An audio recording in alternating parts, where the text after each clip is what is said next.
Vamos abrir nossas Bíblias agora no livro de Esther, no capítulo 2. Hoje nós leremos do versículo 5 até o versículo 11. Eu digo assim, hoje nós leremos, porque muitos de vocês sabem que nós temos caminhado com a história de Esther, e hoje nós vamos ouvir falar exatamente dela. E na semana passada, na bondade do Senhor, demos atenção ali no capítulo 2, versículo de 1 a 4. Hoje, nossa leitura em Esther, capítulo 2, do versículo 5 até o versículo 11.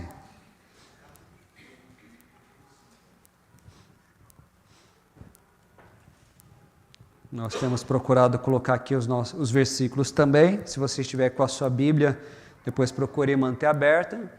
Sei que ainda fica meio claro aqui, então também sempre vale a pena, os irmãos da nossa igreja, dar uma olhadinha do lado, às vezes alguém está ou sem Bíblia ou com dificuldade de achar, né? Então, para que a gente possa, inclusive, voltar toda a nossa atenção nesse momento para a palavra do Senhor e aquilo que Ele nos diz, no caso aqui em Esther, capítulo 2, versículos de 5 até o 11. Ora, na cidadela de Suzã havia certo homem judeu, benjamita, chamado Mordecai, filho de Jair, filho de Simei, filho de Quis, que fora transportado de Jerusalém com os exilados que foram deportados com Jeconias, rei de Judá, a quem Nabucodonosor, rei da Babilônia, havia transportado.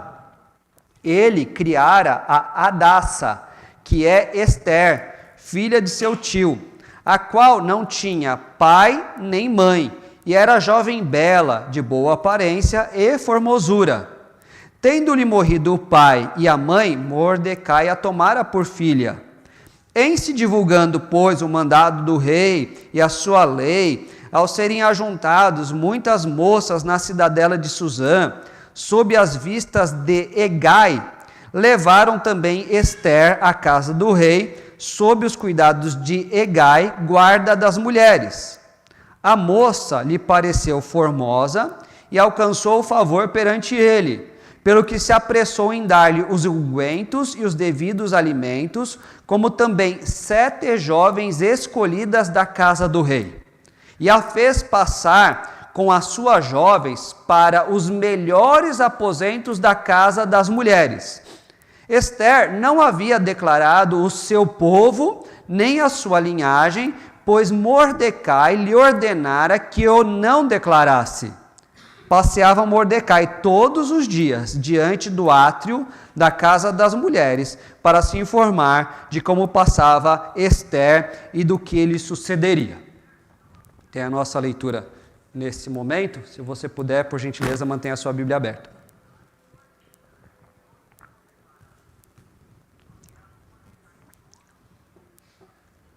Não sei se você gosta de contar histórias. Algumas pessoas contam histórias muito bem, de forma que a gente se vê envolvido ali como se a gente fosse um dos participantes, um dos personagens da história. É uma característica, entre outras, do povo judeu saber contar bem as histórias. Até por rememorar todos os acontecimentos do passado, a maneira como eles preservam muitas das suas tradições, até o próprio fato de eles terem essa expectativa do Messias que já veio. E como muitos deles, infelizmente, ainda não acreditam que Jesus é o Messias prometido, eles se veem até na obrigação de continuar guardando toda a história de Moisés, que não é só história, mas inclusive a lei ali expressa, registrada nos 5 primeiros livros da Bíblia. De poder exaltar e destacar reinados tão grandiosos como o de Davi. Para eles, o maior rei de Israel. Para nós seria Jesus Cristo. Então, saber contar a história para o judeu é uma coisa muito importante. E a gente pode, então, lembrar da vez que um certo judeu, talvez aqui em São Paulo mesmo, ali na região de Higienópolis ou Pacaembu, que é uma região com bastante judeus, resolveu contar a história aos seus netos e aos seus sobrinhos. E ele contou e começou a contar uma história que era uma história, afinal de contas, horripilante, era horrorosa. era exatamente o capítulo 1 de Esther, versículo 1 até o capítulo 2, versículo 4, em que um rei amalucado, autoritário, sem bom senso, sem sabedoria, sem decência, acaba despedindo a rainha porque a rainha não fez o que ele queria, e a gente nem sabe bem, aquela rainha também não era flor que se cheire. Há questionamento se ela deveria ter atendido ou não ao rei, mas o fato é que ele acaba atendendo a homens que ele chamava de sábios e não eram sábios. E esses sobrinhos dessas estão ouvindo essa história que esse senhor judeu está contando, mas que história chata, que história sem graça, que coisa vergonhosa. E esse senhor continua contando a história, e ele conta a história do que aconteceu cerca de 4 anos depois, quando inclusive esse rei, que foi um grande rei do passado, o rei do Império Persa, que tinha como um dos seus grandes alvos de reinado derrotar a Grécia, que seu pai não conseguiu derrotar e foi derrotado também, vergonhosamente agora resolve sentir falta da rainha. E atende a um conselho que também é horroroso, que é vergonhoso, que é praticamente sequestrar moças virgens e bonitas, para que a seu bel prazer ele escolhesse com quem ia ficar, inclusive tornando-as escravas sexuais. Então aí um dos netos, um dos sobrinhos, falou: pô, vô, ô tio, não tem uma história mais legal para contar para a gente, não? Não tem uma história do povo judeu? Uma história de vitória, de grandes feitos do Senhor? Porque essa história que nem é do nosso povo, só estou mostrando essas coisas absurdas que dão até nojo. Então esse tio, esse avô, ele resolve contar uma outra história. Tá bom, meus netos, meus sobrinhos, vou contar uma outra história. Eu vou contar uma história que é diferente. Eu vou contar uma história de heróis judeus.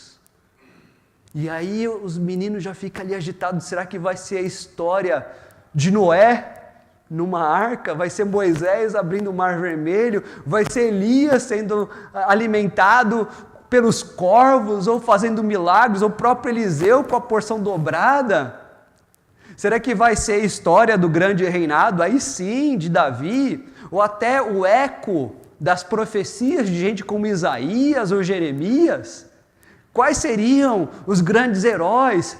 Talvez até aqueles inusitados, como Sansão, como Gideão, mas que bom, é isso aí, eu queria ouvir a história de heróis judeus. Então esse tio, ou esse avô, ele continua dizendo: eu vou contar a história de um judeu.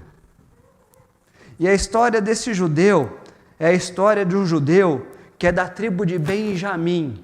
Benjamim, o filho caçula de Jacó, o filho que acabou, de certa forma, sendo mais protegido, porque José, que era o mais querido, Jacó pensou que tinha morrido. Agora o Benjamim tem que ser bem cuidado. Da tribo de Benjamim, de onde saiu nada mais, nada menos do que o grande e primeiro rei de Israel, o rei Saul. Olha, essa história vai ser boa, porque é um judeu da tribo de Benjamim, caçula de Israel, descendente do rei Saul, da tribo de onde veio o rei Saul. Esse judeu é um judeu que é filho de Jair, filho de Simei e filho de Quis. O Quis que foi transportado, levado de Jerusalém para o exílio. Aqui é uma observação importante. Não é o Mordecai que morava em Jerusalém e foi levado para o exílio. Não daria tempo de ele ainda estar, inclusive, em bom vigor físico e sã consciência. A referência aqui é ao seu pai, ao seu avô, aos seus antepassados. Então, entre eles, o próprio Quis, já aí como bisavô, que foi transportado de Jerusalém com os exilados. E aqui então também uma lembrança tão especial. Quem são alguns dos exilados famosos e admirados pelos judeus? Daniel e seus amigos. Será que é a história de um judeu que também enfrentou os leões numa cova? Será que é um judeu, herói? A história é de herói. Será que é de um judeu que teve que ir para uma fornalha acesa 7 vezes mais forte? Essa história vai ser boa porque é um judeu que, além de ser da tribo de Benjamim, ele é descendente de alguém que viveu o exílio como Daniel e os seus amigos também. É alguém que é descendente de pessoas que foram deportadas com Jeconias. E nós temos essa informação aqui no nosso texto também, ainda ali no versículo 6. E Jeconias, rei de Judá, que foi transportado pelo rei Nabucodonosor da Babilônia, é um rei que se submeteu a essa autoridade tão grandiosa da sua época, que foi o rei da Babilônia, dominando todo o mundo conhecido da época, mas que num determinado momento, e judeu que é judeu, não entrega nunca, não abandona a situação. Jeconias, ele se revoltou contra o rei Nabucodonosor. Ele foi derrotado. Foi assim que muitos dos nossos antepassados vieram parar e onde estão hoje foram espalhados. Mas que bom que o vô, que o tio está contando a história de alguém que tem na sua família a referência de pessoas que talvez tenham se rebelado, tenham se revoltado, tenham se insurgido contra Nabucodonosor. A gente é judeu e a gente pode ser derrotado, mas a gente vai guerrear, a gente vai lutar, a gente não vai desistir. Olha só, essa história deve ser de um grande herói, deve ser de um grande feito, de um grande acontecimento. Veja que não é apenas o fato dele ser da tribo de Benjamim, descendente de gente que foi para o exílio na mesma época de Daniel, ou deportado quando Jeconias tentou uma revolta contra Nabucodonosor, mas esse judeu é um judeu que havia criado a Hadassa. E aqui a informação é de que esse judeu teve a benevolência de adotar uma pessoa que era órfã. Seguindo as leis, olha só, esse judeu é bom, ele seguiu a lei, mas é um judeu que amou essa pessoa mais jovem, da sua própria família, e não deixou que ela ficasse perdida no mundo, ou que ela caísse em desespero, ou que viesse a morrer. Ele cuidou, guardou e protegeu. Esse judeu deve ser um herói como poucos na história do nosso povo. E então os meninos ali atentos, olhos abertos, esperando para ver mais alguma informação sobre quem é esse supostamente tão grande herói judeu, e eles perguntam: qual que é o nome desse camarada? Qual que é o nome dele? Mordecai? Tem certeza disso? É Mordecai o nome dele? Não, tem alguma coisa errada. Não pode ser. Mordecai não é nome de judeu. Mordecai, é Mordecai mesmo? Ou é Mardoqueu, dependendo da versão que você está usando? Mardoqueu? Tem certeza? Mordecai, Mardoqueu? Não parece com Marduk, um rei pagão? Por que que esse judeu está usando um nome que não é judeu? Tio, você não ia contar a história de um herói? Como que um judeu deixa de usar o seu próprio nome? Ô vô, qual que é o nome de verdade dele? Não sei. Não sabe? Como assim? Não era isso que eu estava esperando. Não pode ser. Não pode ser. É alguém que abriu mão da sua própria identidade israelita e vai ser um herói? Não acredito. Vou pagar para ver. É só esse herói? É só a identificação, as características? Não tem mais nada para contar, nada mais interessante? E aí, esse tio, esse avô, pense como você quiser imaginar. Não, mas tem uma outra pessoa também. Não, outra pessoa? É. Quem que é outra pessoa? É uma órfã. Opa, órfã? É uma órfã. Como assim? O Mordecai não tinha adotado alguém? Então, é essa órfã. É um judeu e é uma órfã. Órfã? Tudo bem. A gente pode lembrar de histórias de pessoas as mais inusitadas possíveis que foram usadas por Deus para grandes feitos. Então aí tudo bem. É uma mulher. Será que pode ser uma mulher? Talvez alguém como Débora, uma grande juíza no tempo dos juízes. Ou alguém de intercessão como a Ana, que clamou a Deus para que tivesse um filho e o deu ao Senhor, o próprio Samuel.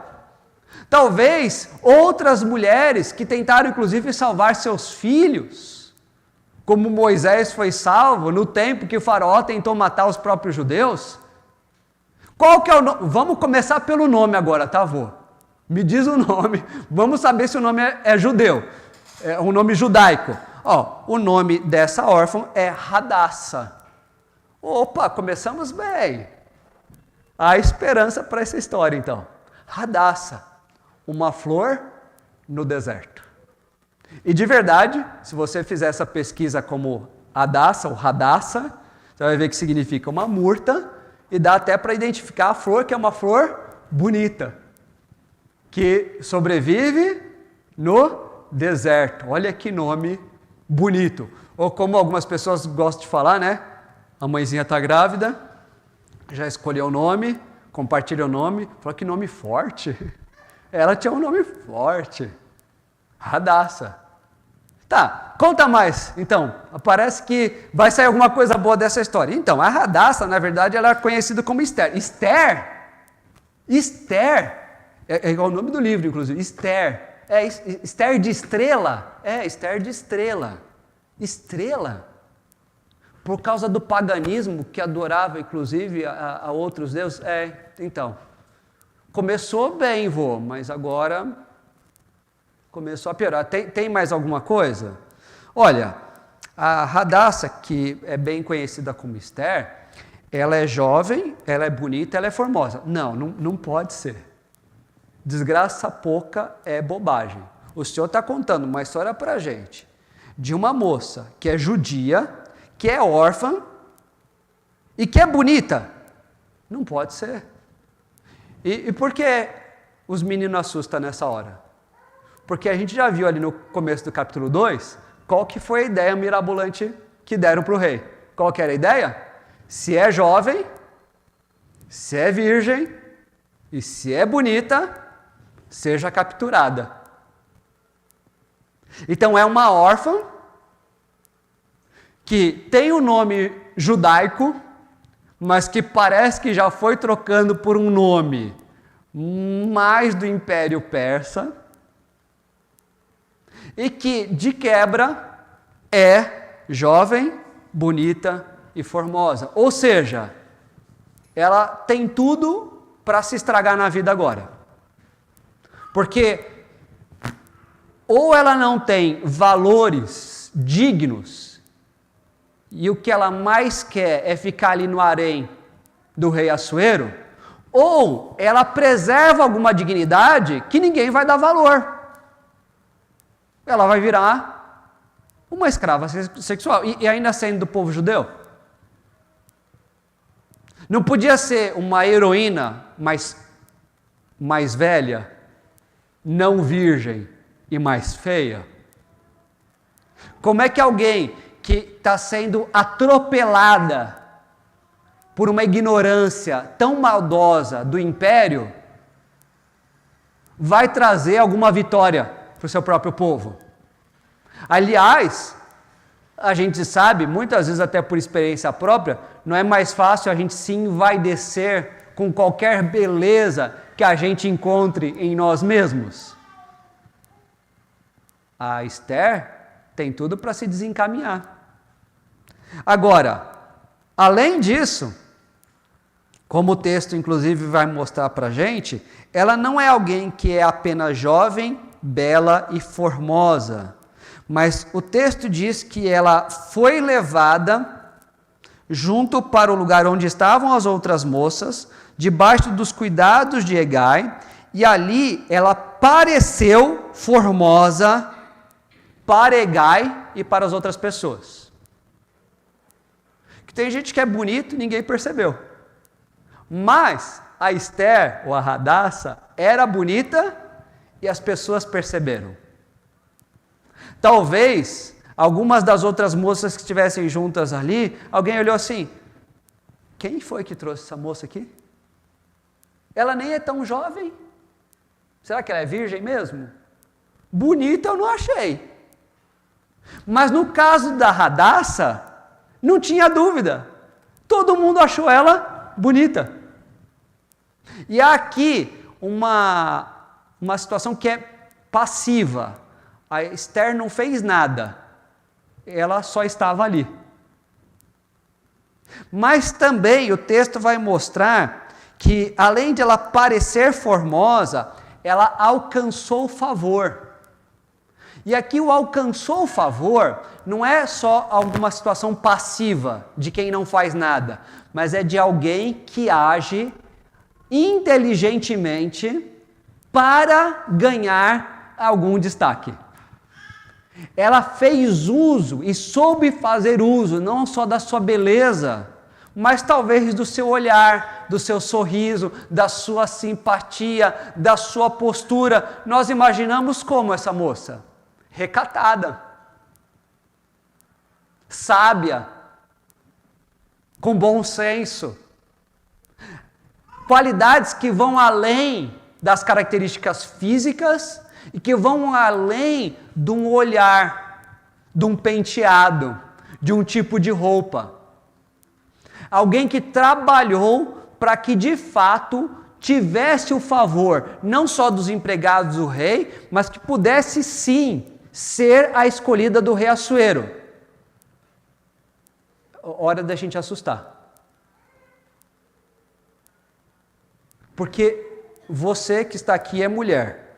Os homens podem pensar também, se fossem mulheres, a gente ia querer estar no lugar da Esther? Eu não.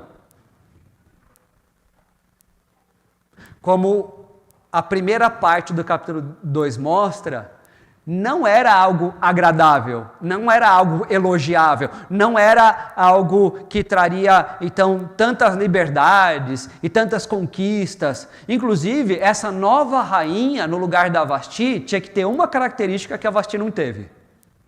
Ela tinha que saber obedecer.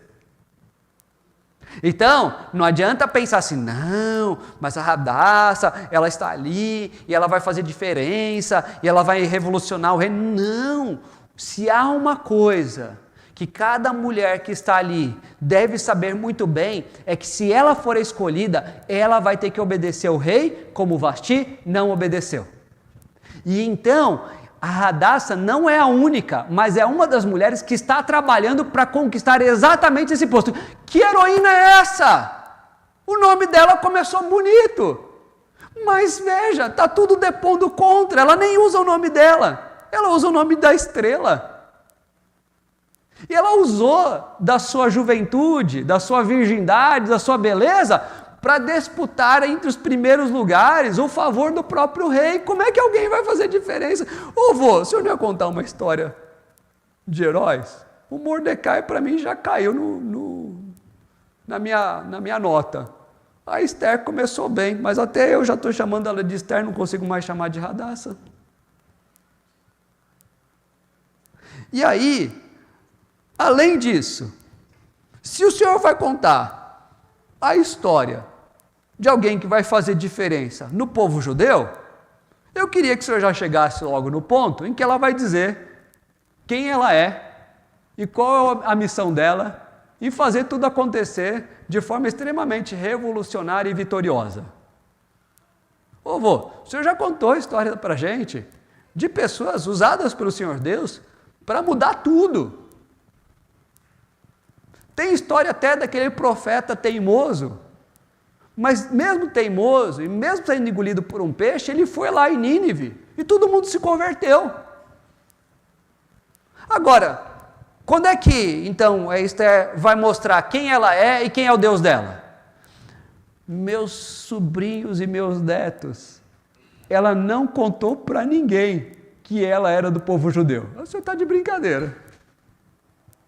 O senhor ia contar uma história para a gente de vitória, de heróis. O senhor me apresenta um judeu que talvez tenha se esquecido que é judeu.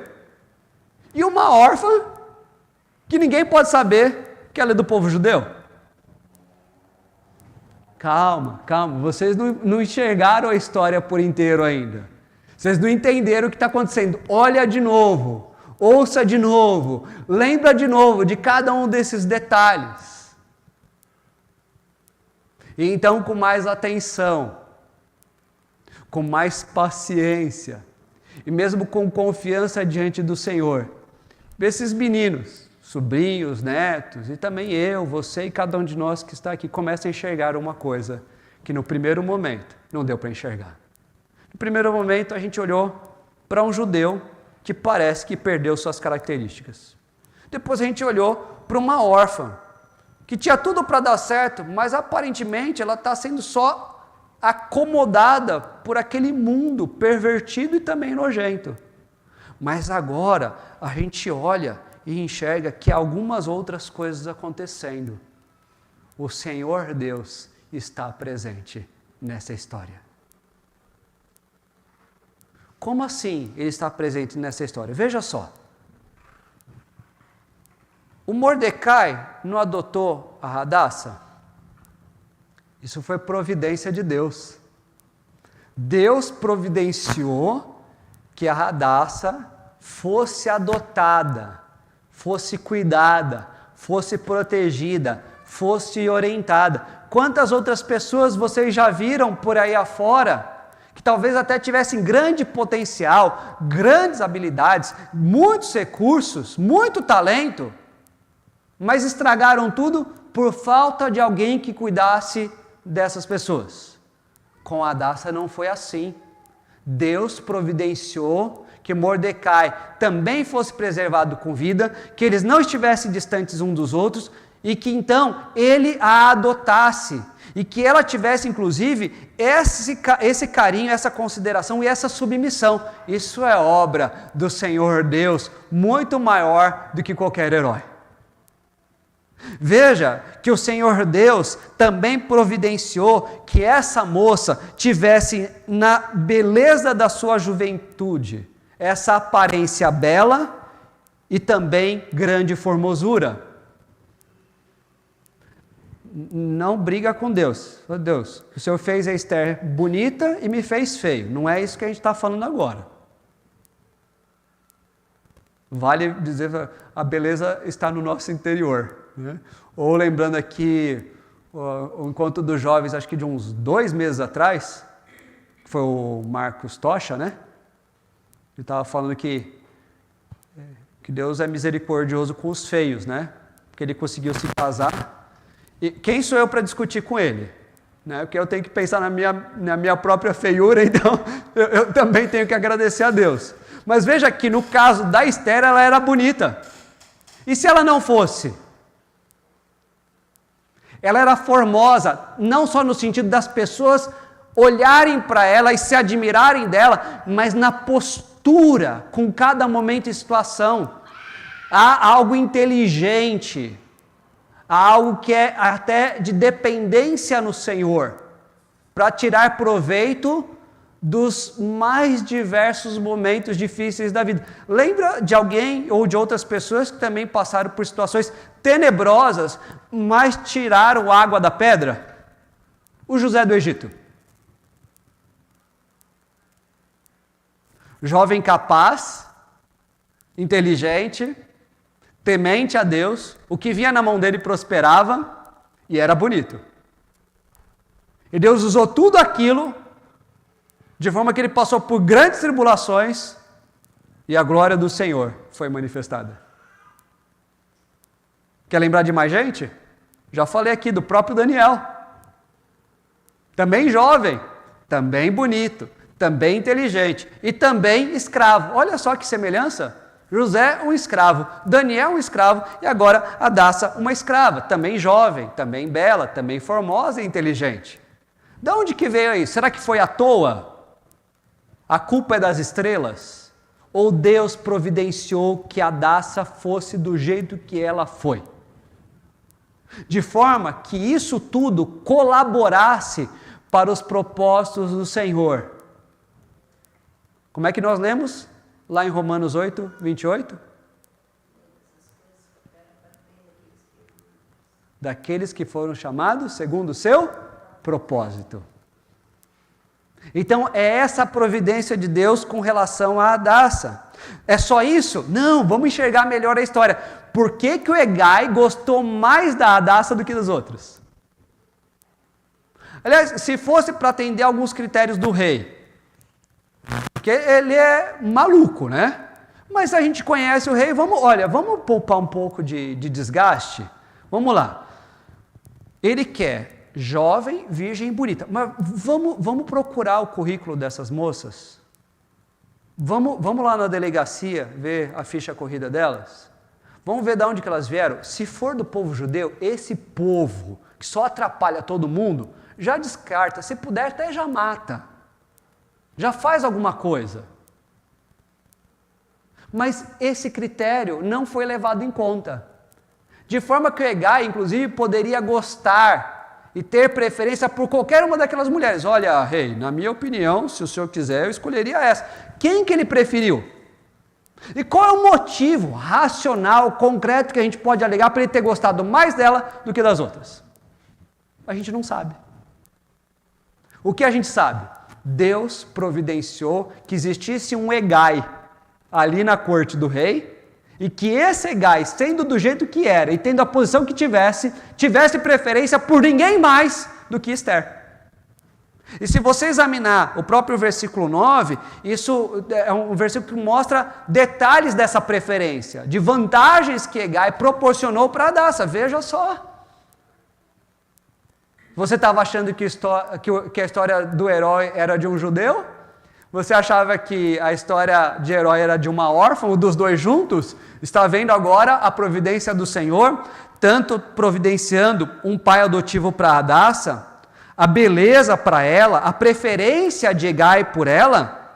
Veja ali também o versículo 11, como o cuidado de Mordecai permaneceu sobre a sua filha adotiva todos os dias.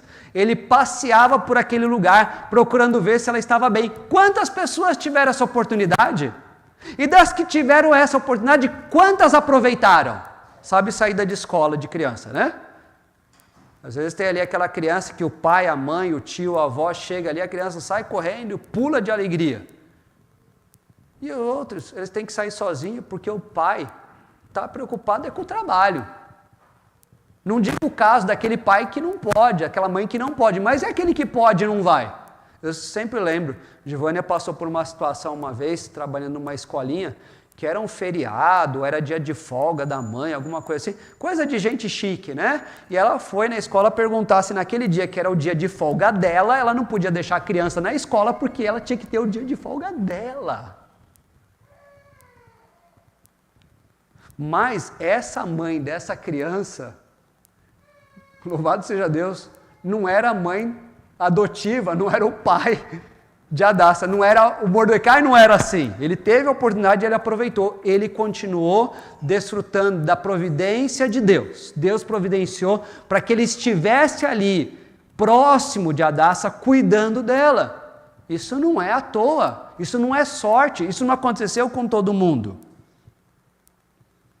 O Senhor Deus, maior do que qualquer herói, o Deus de toda a providência, providenciou um pai adotivo para Hadassah, providenciou a beleza para ela, a preferência de Hegai por ela, o cuidado de Mordecai para com ela, mas Deus também permitiu que um plano tão maldito como o do rei Assuero continuasse em execução, de forma que, ainda assim, essa coisa tão amaldiçoada estivesse debaixo do controle do próprio Senhor Deus do universo. Meus netos e meus sobrinhos gostaram da história agora? Que bela surpresa! De nós não apenas conhecermos mais um herói, mas nós nos depararmos com o próprio Deus de toda a providência.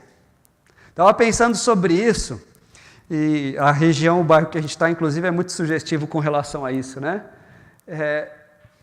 Se você tivesse que identificar, escolher um grande herói da nação brasileira, uma pessoa assim, que representa o Brasil como ninguém, fosse um referencial talvez inigualável. Eu não sou a única pessoa que pensou no Ayrton Senna. Mas será que nós precisamos de mais heróis? As pessoas estão acostumadas a pensar dessa forma. Nós precisamos de um herói para o Brasil.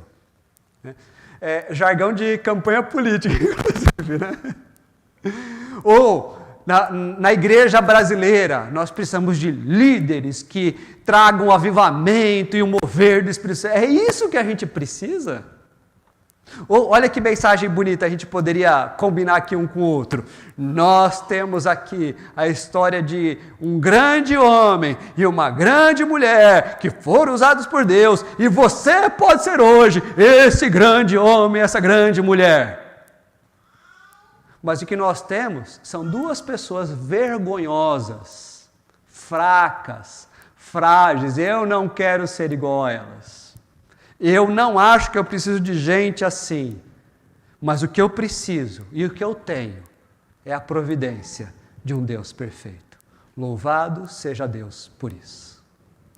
Mas isso nos leva a reflexão, oração e compromissos que devem ser reais.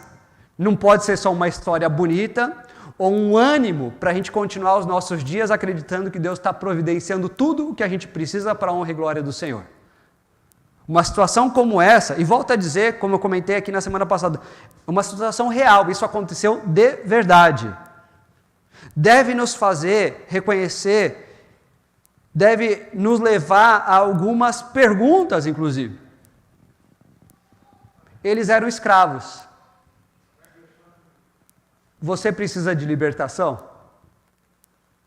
Porque Mordecai e Hadassah eram o tipo de escravo que provavelmente teve a oportunidade de voltar para sua terra e não voltou. E nós não sabemos os detalhes do porquê. Mas o que a gente percebe é que de alguma forma eles estão sendo absorvidos pelo Império Persa e pelos seus maus costumes. Então eles precisam de algum tipo de libertação. Você também precisa?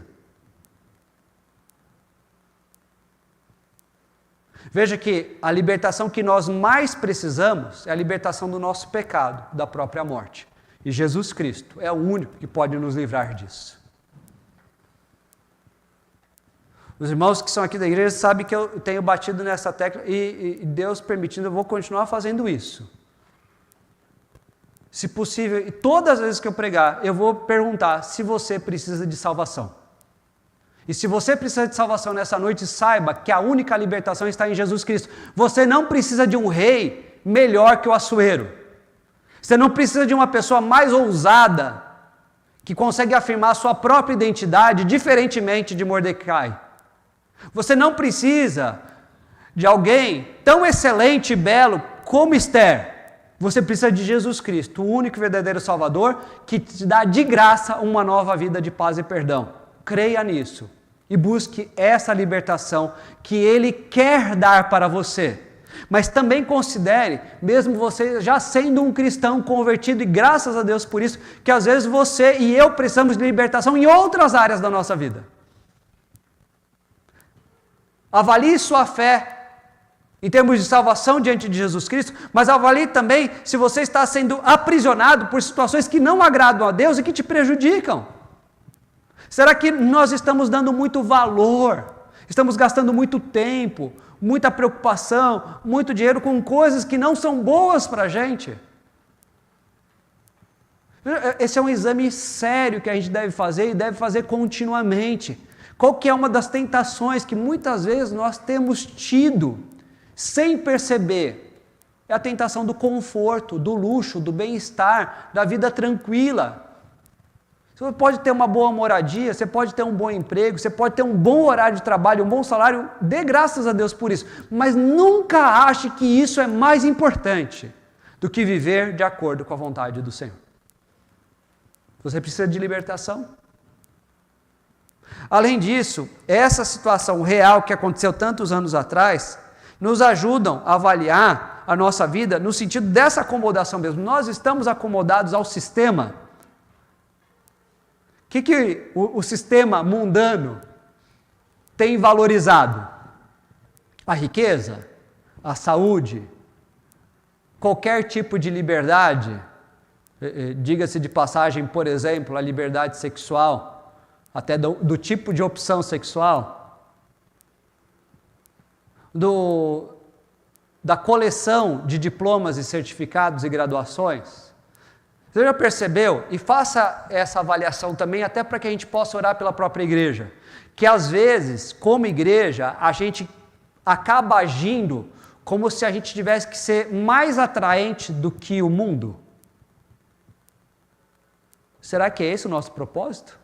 Será que é esse o nosso objetivo? Será que se a gente fizer uma coisa mais animada e até mais divertida do que o mundo oferece, as pessoas vão virar as costas para o mundo e virão até a igreja?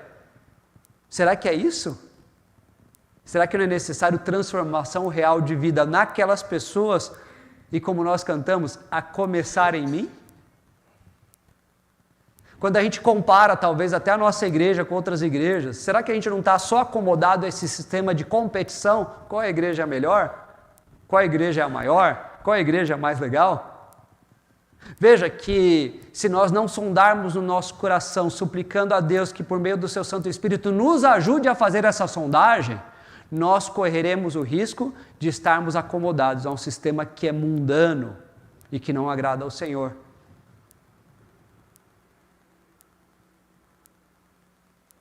Mais uma vez, será que a gente precisa de heróis?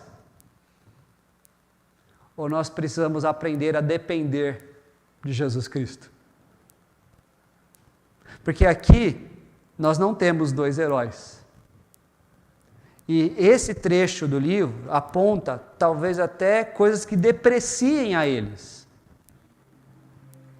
Mas os irmãos sabem, a gente está caminhando devagarzinho aqui com a história, mas os irmãos sabem ou podem saber o restante da história, porque é só chegar em casa e acabar de ler.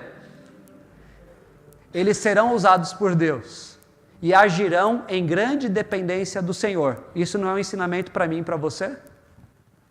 Não só de depender de Deus para tomar uma decisão. Preciso tomar uma decisão lá em casa. Ou preciso decidir quanto aos meus estudos. Ó Deus, eu preciso da tua ajuda. Ou depender do Senhor, porque a gente vai ter alguma atividade, alguma ação da igreja, a gente não quer fazer isso no esforço humano, mas na dependência do Senhor. Sim, dependemos de Cristo para isso.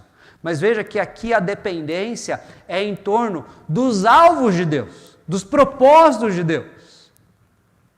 Hoje pela manhã, veja como tem sido abençoado o nosso tempo de escola bíblica dominical. Falando sobre oração, uma das coisas que nós meditamos é que muitas vezes quando nós oramos, o nosso foco está nas montanhas que a gente quer que Deus remova.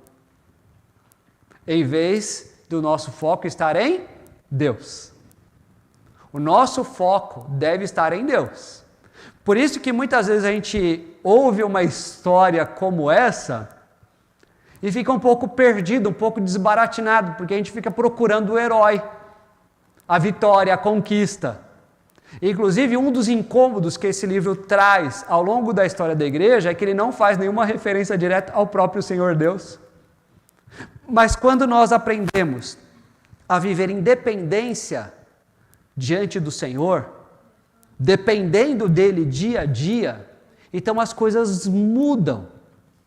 Nós perseveramos, nós nos humilhamos, nós modificamos hábitos, porque estamos muito mais focados naquilo que é a vontade do Senhor do que a nossa própria vontade e as nossas próprias necessidades. Esse texto também nos faz refletir sobre o controle. Nós temos controle sobre a nossa vida? Radassa não. Quem mandou ser bonita? E alguém bateu na porta dela perguntando, você gostaria de conhecer o rei? Não, ela foi levada.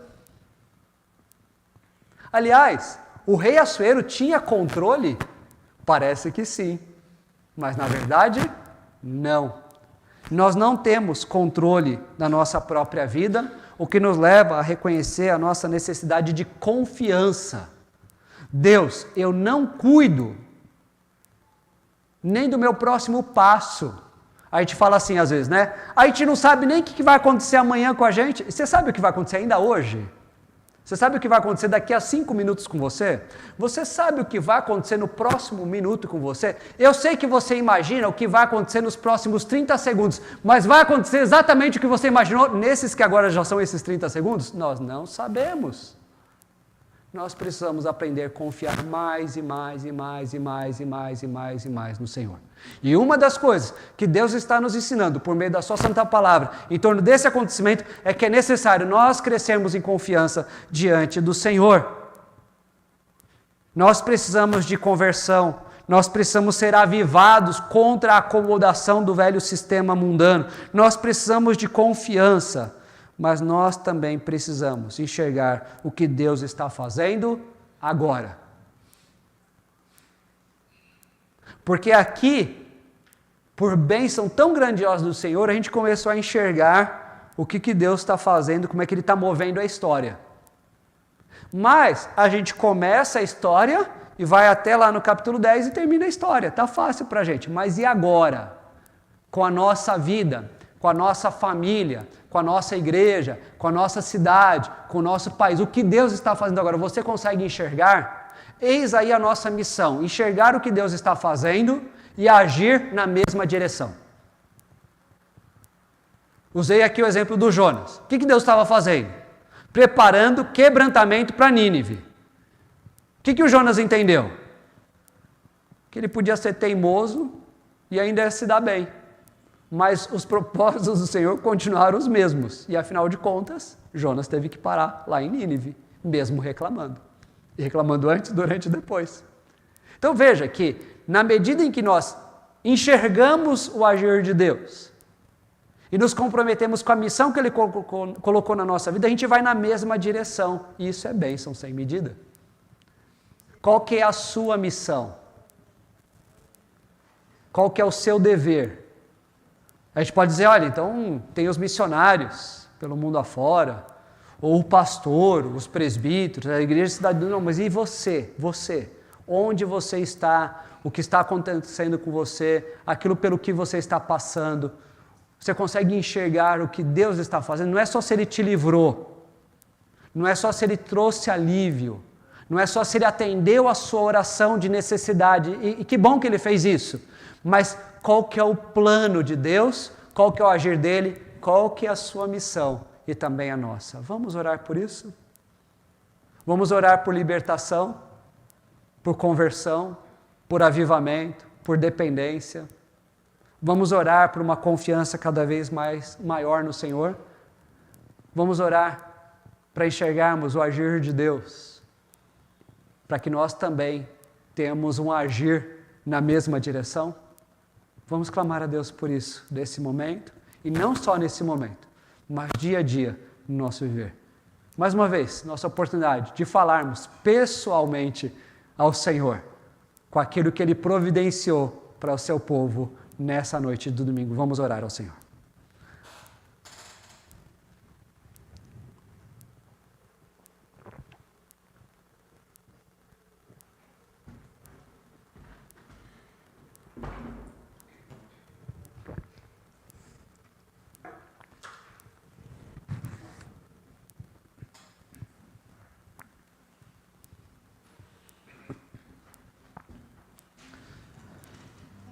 Ó Deus de amor, de poder, Deus de toda autoridade, que comanda o universo em torno de propósitos tão excelentes e grandiosos. Há pessoas que olham para Ti, questionando se o Senhor existe, se o Senhor é Deus mesmo, e se o Senhor existe e é Deus, por que o Senhor permite tantas coisas ruins? Quando na verdade, ó Deus, o Senhor tão bondosamente, com grande paciência, tem nos mostrado que o Senhor é um Deus que providencia a própria execução e vitória dos Teus planos, de forma que isso nos faça um bem tremendo, muito grande, ó Deus. E é com essa alegria e louvor ao Senhor que nós pedimos nesse momento, ó Deus, por conversão de vidas, para pessoas que ainda não receberam a graça perdoadora de Jesus Cristo, mas também a libertação de hábitos, de comportamentos, de vícios que têm nos destruído, que às vezes a gente não se importa, que às vezes a gente não se dá conta, mas que certamente não agradam ao Senhor, ó Deus. Nós abominamos qualquer situação de escravidão que é noticiada. Nós não queremos continuar como escravos de nada, de ninguém, que não seja apenas o servir ao Senhor mesmo, ó Deus. Nós agradecemos porque o Senhor tem nos dado vida, paz e salvação, mas também sabemos, ó Deus, que infelizmente, muitas vezes até como igreja, nós corremos o risco de nos acomodarmos às coisas desse mundo que jaz no maligno. E é por isso que nesse momento, ó Deus, nós pedimos ao Senhor, aviva o teu povo, a tua igreja. Desperta o corpo de Cristo para as verdades maravilhosas do Senhor, ó Deus. Como muitas vezes nós temos sido incentivados a viver de forma independente e autônoma, fazendo valer a nossa opinião, a nossa experiência, sem deixar ser gato sapato de ninguém, ó Deus, quando na verdade nós precisamos aprender a humildade, o descanso confiante no Senhor, de pessoas que dependem de Ti, antes de dar qualquer passo nas suas vidas. Nos perdoa, porque muitas vezes a gente faz as coisas e se esforça por fazer, como se aí sim o Senhor fosse completar a obra que a gente começou, quando na verdade nós deveríamos louvar e bendizer ao Senhor, que começou a obra em nós e que há de completar para próprio louvor e glória do seu santo nome, ó Deus. Ó Deus, nos dá dessa confiança em Ti, essa confiança viva, prática, do dia a dia, até das coisas cotidianas mesmo, ó Deus. Enquanto, inclusive, o Senhor abre os nossos olhos, para que nós enxerguemos, além do que está à nossa frente, nós enxerguemos aquilo que está acontecendo, porque o Senhor está agindo, porque o Senhor está cumprindo os teus planos e propósitos, porque o Senhor tem uma missão para cada um de nós, e para as nossas famílias, e para a nossa igreja, ó Deus. Como, infelizmente, a gente tem invertido completamente essas coisas. E nessa noite, ao olhar para uma situação, afinal de contas, tão diferente do que aquela coisa horrorosa do Rei Assuero, nós ainda encontramos duas pessoas frágeis, debilitadas, extremamente necessitadas do amor, da graça e do perdão do Senhor, que foram usados por Ti. É assim que nós nos colocamos diante do Senhor, ó Deus. Pequenos e frágeis, tão errados em tantos momentos, clamando por perdão, por restauração, mas também para que o Senhor faça em nós a obra do Senhor, que visa em primeiro lugar a própria glória do Teu santo e grandioso nome, no nome de quem nós oramos, Senhor Jesus Cristo. Amém. Nós vamos nos colocar em pé e vamos agradecer a Deus por esses propósitos perfeitos que Ele cumpre em nós. Nós lemos ali Romanos 8, falando desse propósito do Senhor em torno daqueles que o amam. Mas o próprio texto vai seguir mostrando que já que esses propósitos são perfeitos, da maior autoridade de todos, nada pode acontecer conosco, a ponto de nos separar do amor de Cristo. Se você é alvo do amor de Cristo, você pode tentar fugir o que quiser. Você ainda vai continuar tendo o amor de Cristo. Ou o mundo pode desaparecer.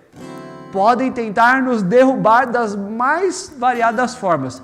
Nós ainda teremos o amor de Cristo, porque nada nos separa desse amor. E é com essa certeza que nós vamos cantar com alegria ao Senhor nosso Deus.